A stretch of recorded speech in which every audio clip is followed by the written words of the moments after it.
ناظرین، ہماری سیریز قصص الانبیاء کے تیسرے حصے میں خوش آمدید۔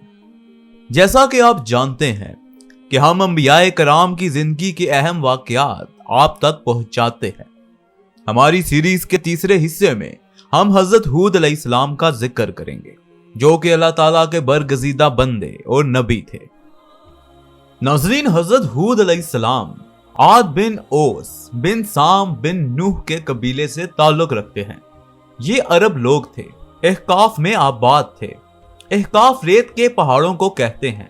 یہ علاقہ یمن میں عمان اور حضر موت کے درمیان میں ہے۔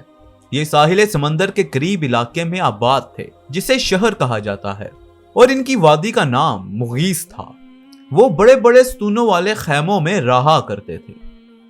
اس کے علاوہ ناظرین، حضرت ہود علیہ السلام کا شجرہ نسب کچھ یوں بیان کیا جاتا ہے: ہود بن عبداللہ بن رباح بن عاد بن اوس بن ارم بن سام بن نوح علیہ السلام۔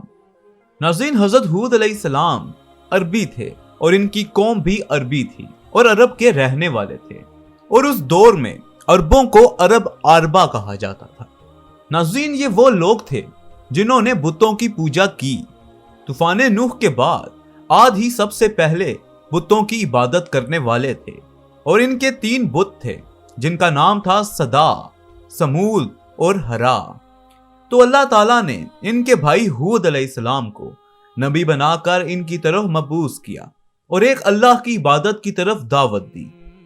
ناظرین، قوم عاد کافر ہونے کے ساتھ ساتھ سرکش بھی تھی اور بتوں کی بھی پوجا کیا کرتے تھے۔ اس کے ساتھ ساتھ یہ ہٹ درم اور حد سے گزری ہوئی قوم بن چکی تھی۔ ان حالات میں اللہ تعالیٰ نے انہی میں سے ایک آدمی کو رسول بنا کر بھیجا تاکہ وہ ان کو اللہ تعالیٰ کی طرف بلائے اور ایک اللہ کی عبادت اور اخلاص کی ان کو دعوت دے۔ لیکن انہوں نے اپنے رسول کی مخالفت کی، اس کو جھٹلایا اور اس کی توہین کی، اور اس پر طرح طرح کے الزام اور عیب لگائے۔ ناظرین، جب حضرت ہود علیہ السلام نے ایک اللہ کی عبادت کرنے کا حکم دیا اور اس کی فرما برداری اور اس سے معافی مانگنے کی رغبت دلائی، اور ان کاموں پر دنیا اور آخرت کی بھلائیوں کا وعدہ کیا اور مخالفت کرنے پر دنیا اور آخرت کی سزا سے ڈرایا، تو قوم کے سرداروں نے کہا کہ ہم تو تجھے کم عقل سمجھتے ہیں۔ ان کا مقصد یہ تھا کہ بتوں کی عبادت کرنے سے مدد اور نصرت ہوتی ہے اور رزق کی زیادتی بھی۔ اس کے مقابلے میں تیری دعوت کم عقلی اور بے وقوفی ہے، اور تو اس بات پر جھوٹا ہے کہ اللہ تعالیٰ نے تجھے رسول بنا کر بھیجا ہے۔ تو ہود علیہ السلام نے اپنی قوم کو جواب میں فرمایا کہ اے میری قوم، میں بے وقوف نہیں ہوں جیسا کہ تمہارا عقیدہ ہے اور خیال ہے، بلکہ میں واقعی اللہ کا رسول ہوں۔ میں اللہ کا پیغام تمہیں پہنچاتا ہوں اور تمہارا خیر خواہ ہوں۔ لیکن حضرت ہود علیہ السلام کی قوم نے ان کی ایک نہ سنی۔ ناظرین، اس سب کے بعد حضرت ہود علیہ السلام اپنی قوم سے تنگ آ گئے اور فرمایا، تم پر اللہ تعالیٰ کی طرف سے عذاب اور غضب آنے والا ہے، تو تم بھی انتظار کرو اور میں بھی انتظار کرتا ہوں۔ تم اس عذاب اور غضب کے مستحق ہو چکے ہو۔ تم اللہ کی عبادت کی بجائے بتوں کی عبادت کرتے ہو۔ ناظرین، اس کے بعد اللہ تعالیٰ نے 3 سال تک ان سے بارش روک لی، حتیٰ کہ وہ جب زیادہ مصیبت میں گرفتار ہو گئے تو اس زمانے میں ان لوگوں کا رواج تھا کہ اگر لوگ کسی پریشانی میں مبتلا ہوتے تو اللہ تعالیٰ سے اس مشکل سے نجات کی درخواست کرتے تھے، اور وہ اللہ کی حرمت والے گھر بیت المقدس میں جا کر آہوزاری کرتے تھے۔ یہ طریقہ ان کے ہاں مشہور تھا۔ ناظرین، ان دنوں میں بیت المقدس کے ارد گرد عمالقہ قوم آباد تھی، اور اس قوم کا سردار معاویہ بن بکر تھا، اور اس کی والدہ قوم عاد سے تھی۔ تو قوم عاد کا 70,000 کے قریب افراد کا وفد بارش کی دعا کرنے کے لیے بیت اللہ میں پہنچا تو وفد معاویہ بن بکر کے پاس سے گزرا۔ وہ مکے کے باہر رہائش پذیر تھا، تو یہ لوگ 1 ماہ تک اس کے ہاں قیام پذیر رہے، شراب پیتے، اور معاویہ کی 2 خاص لونڈیاں ان کے سامنے گاتی۔ جب ان کے قیام کا وقت لمبا ہو گیا اور معاویہ کو اس قوم پر رحم آیا اور وفد کو واپس جانے کا کہنے میں اسے شرم محسوس ہوئی، تو اس نے اشعار میں ان سے جانے کے بارے میں بات کی اور ان 2 لونڈیوں کو حکم دیا کہ وہ ان کے سامنے جا کر یہ اشعار پڑھیں: خبردار اے کیل، تیرا ستیہ ناس ہو، اٹھ اور ذرا نرمی اختیار کر، ہو سکتا ہے کہ اللہ ہمیں بادل عطا کر دے، پس وہ عادیوں کی زمین کو سیراب کر دے۔ ناظرین، جب وفد نے یہ اشعار سنے تو انہیں یاد آیا کہ ہم کس لیے آئے ہیں، پس وہ حرم کی طرف اٹھ کھڑے ہوئے اور انہوں نے دعا کی۔ اللہ تعالیٰ نے 3 رنگ کے بادل جن میں سرخ، سفید اور سیاہ آسمان پر ظاہر فرمائے، اور ایک آواز دینے والے نے آسمان سے آواز دی کہ اپنے لیے اور اپنی قوم کے لیے ان میں سے ایک بادل پسند کرے۔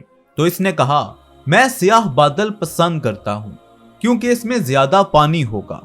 ایک غیبی آواز آئی کہ تو نے ہلاکت اور بربادی کو اختیار کیا ہے، اس سے قوم عاد کا کوئی فرد باقی نہیں بچے گا، نہ بچہ نہ باپ، سب تباہ ہو جائیں گے۔ ناظرین، اس کے بعد عذاب قوم عاد کا منتظر تھا۔ ناظرین، اس قوم میں سب سے پہلے جس نے اس قوم کا عذاب دیکھا وہ ایک عورت تھی اور اس کا نام مہد تھا۔ وہ عذاب الہی کا مشاہدہ کر کے چیخ اٹھی اور بے ہوش ہو گئی۔ جب وہ ہوش میں آئی تو لوگوں نے اس سے پوچھا کہ کیا معاملہ ہے، تو نے کیا دیکھا؟ اس نے کہا کہ میں نے آندھی میں آگ دیکھی ہے جس کو کچھ لوگ چلا رہے ہیں۔ بس اس کے بعد عذاب قوم عاد پر آ گیا اور قوم عاد ہلاک ہو گئی۔ حضرت ہود علیہ السلام اپنے تمام ایماندار ساتھیوں کو لے کر ایک باڑے میں چلے گئے، اور وہ ہوا جو ان کی خوشی کا سبب بنی تھی اور وہ سمجھ رہے تھے کہ وہ ان کے جسموں کو تر و تازگی بخشے گی، وہ ان کی بربادی کا سبب بن گئی۔ ہوا قوم عاد کو آسمان اور زمین کے درمیان میں اڑا رہی تھی اور پتھروں کے ساتھ ان کو کچل رہی تھی۔ ناظرین، اللہ تعالیٰ نے ان پر یہ ہوا 7 راتیں اور 8 دن مسلسل چلائی، اور ایک آیت میں لفظ حسوما استعمال ہوا ہے جس کا مفہوم یہ ہے مکمل اور مسلسل، اور اس ہوا کی ابتدا جمعے کے دن اور بعض کہتے ہیں کہ بدھ کے دن ہوئی، اور اللہ تعالیٰ اسی بارے میں فرماتے ہیں کہ تو اس قوم کو اس طرح دیکھے گا کہ گویا گرے ہوئے کھجور کے تنے ہیں۔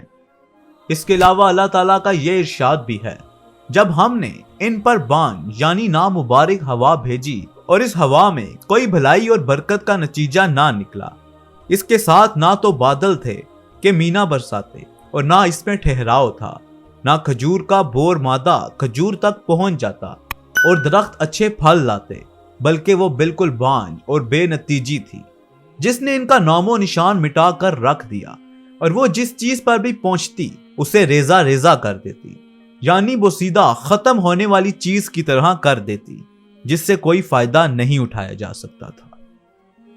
اور ناظرین، اسی ہوا سے قوم عاد کا خاتمہ ہوا اور وہ دنیا کے لیے عبرتناک نشانی بن گئے۔ ناظرین، حضرت ہود علیہ السلام کہاں دفن ہے؟ تو حضرت علی بن ابی طالب سے روایت ہے کہ ہود علیہ السلام کی قبر یمن کے علاقہ میں ہے، اور بعض نے کہا ہے کہ دمشق کی جامعہ کے ساتھ قبلہ والی طرف ایک 4 دیواری ہے اور یہی ان کی قبر ہے۔ اسی کے ساتھ ناظرین، قصص الانبیاء کے تیسرے حصے کا اختتام کرتا ہوں۔ اس حصے میں ہم نے حضرت ہود علیہ السلام کے بارے میں جانا۔ اس اگلے حصے میں ہم جانیں گے حضرت صالح علیہ السلام کے بارے میں، ان کا نسب اور ان کی قوم کے بارے میں، اور ان کی قوم کس طرح ہلاک ہوئی، اور بھی مزید بہت کچھ۔ اپنا بہت بہت خیال رکھیے گا۔ خدا حافظ۔